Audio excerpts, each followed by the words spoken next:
I know today he was asked all about CMC. You read the script of it. It sounded like he was being a little bit short, and our crack staff has tracked down the audio of Kyle Shanahan's short answers when giving a Christian McCaffrey update, and here it is. What was the results of that MRI? With Christian? Yep. Oblique. Does that suggest it's a strain? I don't know what it is. It's something that makes him day-to-day, though, so. Are you expecting all three of those guys to play, McCaffrey, Debo, and Trent Williams? Not today. They're not practicing today. All right, your thoughts. Matt Maiocco asking the questions, and he's the best. He's the best, and that arrogant punk Kyle Shanahan, I can't believe he answered those questions that way. Well, he's not playing today. Yeah. So, I mean. It's something that makes him it makes him day-to-day, and as far as today and stuff, he's not going to play today, so, and as far as day-to-day goes, I mean, this day is not going to be a day that he plays, but tomorrow's another day, and so if he's day-to-day, then tomorrow, if he doesn't play, he'll still be day-to-day and stuff, because we won't know if he plays the day after that until tomorrow, which makes him day-to-day and stuff. I don't want to even call this a rare circumstance. I don't think it's that at all. I have no problem with what either person did there. Matt's asking questions that are right in the lane of what people want to know, right. And that's his job. And Kyle Shanahan is also like, dude, they're injuries, so I actively don't really want to go into detail about these. There's someone else's body, plus there's competitive stuff going on. Coaches are very, very hesitant. Here's why. And actually, you hear this directly from players. If you set an expectation that someone's going to play and then they don't, that makes the player look really, really bad. So if he comes out, I think they're probably going to play, and then they don't, then the fan base is like, what's up? I thought everything was okay. And we start this whole the locker room thinks you should play and all this stuff. Is he soft? You do not want to set expectations, but also you don't want to send it in the other direction either. I'm pretty doubtful, whatnot. You don't want to make that up either. So all you can really do is shrug your shoulders. I don't know. They're not practicing today. So Matt's asking fair questions. Yes. Kyle's giving fair answers. Fair, but completely, not completely untruthful, but I'm not buying it when he says, Matt Maiocco says, does that suggest it's a strain? I don't know what it is. Does Kyle really not know what it is in terms of the MRI? Because Maiocco asks him, what was the results of that MRI? Oblique. With Christian, oblique. So the results are that he has an oblique. He actually has an oblique muscle. An oblique injury. But that's what they call it, an oblique. And then he follows up with, does that suggest it's a strain? I don't know what it is. It's something that makes him day-to-day, though. What would make him day-to-day? I actually do think that it's fair. Here's why. I'm not saying it's unfair. No, I'm just saying that the whole cat and mouse thing, Matt has to ask, and Kyle doesn't have to answer, and that's what we're left with. My perception is, yes, the football teams know what these injuries are, right. but no, the head coach doesn't always know the exact terminology because, gosh, I hate to say it this way, I don't know if they care. The coach is like, dude, are you in or are you out? Is he up or is he down? The doctor comes and tells me it's an oblique and he's day-to-day. All right, well, what's the terminology? Is it a strain? Is it a pain? Is it a sprain? Is there a T in there? Is there a P in there? I actually believe Kyle when he's like, I don't know. It's an oblique injury and he's day-to-day.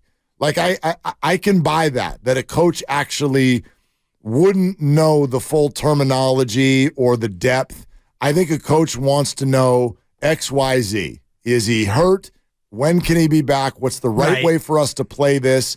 I'm not saying they don't care about the player, but I honestly don't know if they care about the terminology. If you even asked average person, what's the difference between a strain and a sprain? I don't know. I don't know. Well, I actually know. I know you know because you love this stuff. Oh, yeah, I sure do. And I couldn't give a rip about it. Sprains are for ligaments. You can't sprain a muscle. Correct. Muscles are strains. So now you can tear a muscle or you can strain a muscle, which in essence is a partial tear when you have a strained muscle. Okay, so then what the question is asking then what? Is it a strain? What are the other options? Is it torn? The oblique? Yes. Is it a torn oblique? If it was torn, he not playing on Monday. Well, is it a partial tear? I mean, is it a micro tear? Well, and actually strains and sprains often are. Right. As you know. Of course. They actually are. They are tears. Yes. Yeah, as you know, Dr. Dibley. Come on. Anyway. And I do love this stuff. And I also respect Kyle to the extent that, and forget HIPAA laws because, he could stand behind that and go, well, HIPAA laws, I can't really speak about, an employee's injury. And thankfully he didn't go to that level of denial. But I do wonder if he actually knows or if he's like you're saying, because old school is, hey, 41, can you play? Yeah. Oh, you can't play? Give me 37, and like the old school football, like, can you get out there? I mean, I think that's real. Yeah. Go back to what Jimmy Ward said about Kyle Shanahan on that podcast a week and a half ago. Coach, I want to be at this position. What did Kyle say? Oh, you don't want to start? I mean, yes. This is the NFL. Right. Nobody's patting anybody on the head. Oblique, fine. Is he playing? No? Great. Onward. Right. We got work to do. And I love that question. Is he, do you expect these guys to play? Well, they're not playing today. Not today. Right. And so that's where Kyle's focus is. He's not thinking, like, when he gets to Monday, and if the question's asked, he'll have an answer about Monday. But today is Thursday, and on this day, Thursday, they're not playing. So that's all Kyle's thinking about. The Jaguars confirmed that Trevor Lawrence is playing like 45 minutes ago. Right. The game starts in 45 minutes. Yeah, I got to punch that up. Yeah, pull that up. Well, we still only got a little time. Let's go to what Mike. channel is that on? That's right. Prime. Shit, boy. Coach Prime. Yeah, come on. Mike Talk down on Coach Prime. Mike in San Jose. Hey, Mike, what's up? Hey, what's up, fellas? How you guys doing? Oh, damn, Mike. Good, You're Mike, about to take my job. Yeah. Hey, you never know. You never know. No, you don't. I wanted to talk a little bit about what was going on with the comparison. What you're saying, it seems like there's a transition, right, between the Warriors and the 49ers. And what it is I think is you realize as a 49er fan that, like, this season is really long. And you know that you are not going to move through every single game undefeated. And you know that there's going to be some lows and some highs. So personally, I just feel like the Niners are in a little bit of a low right now. They'll get it back when players get healthy. They started out slow, the year before and caught steam at the end. So I think it's a little different this year with that, them starting out as strong versus finishing strong. And I think that as a Warriors fan as well, I'm kind of just thinking with the new tournament, with what was said about Steph Curry, with all the new additions and with what's going on with Clay, I think it's just a more interesting story right now on the Warriors side because you don't know what to expect with it.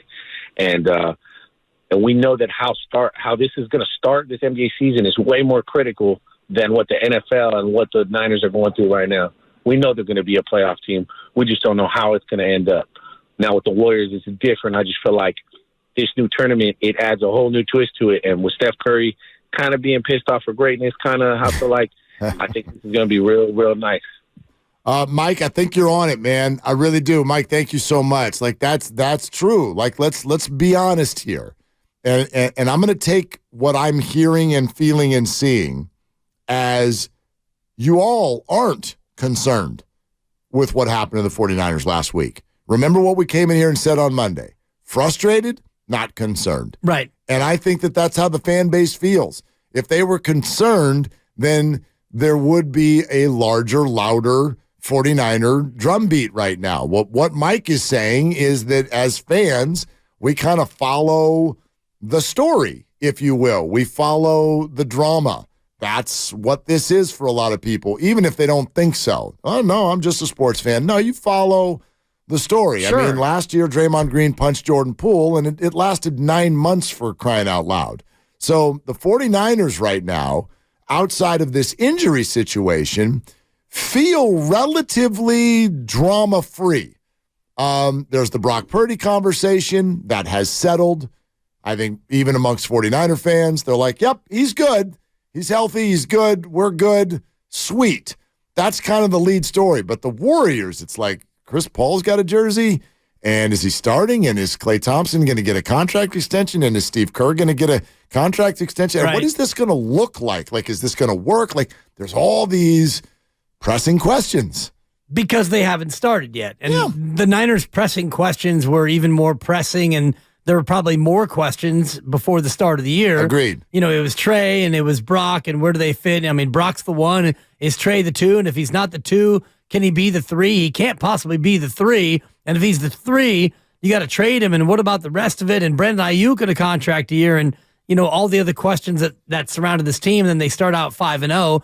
And so a lot of that goes away. And now they have their first loss. And so those questions kind of percolate back up to the surface. And now we look at a Minnesota game, and it feels bigger than it otherwise would based on the fact that you're coming off a loss. Yeah. So the questions about the Warriors, I think, are short term. And that's why I think Tuesday is so big, because is Chris going to start? Well, probably. If Draymond's going to be back, then will Chris start? When will Chris not start anymore? But once we get into the actual meat of the schedule and we get a week into the Warriors season, then the Warriors will kind of go back to the back burner for a while.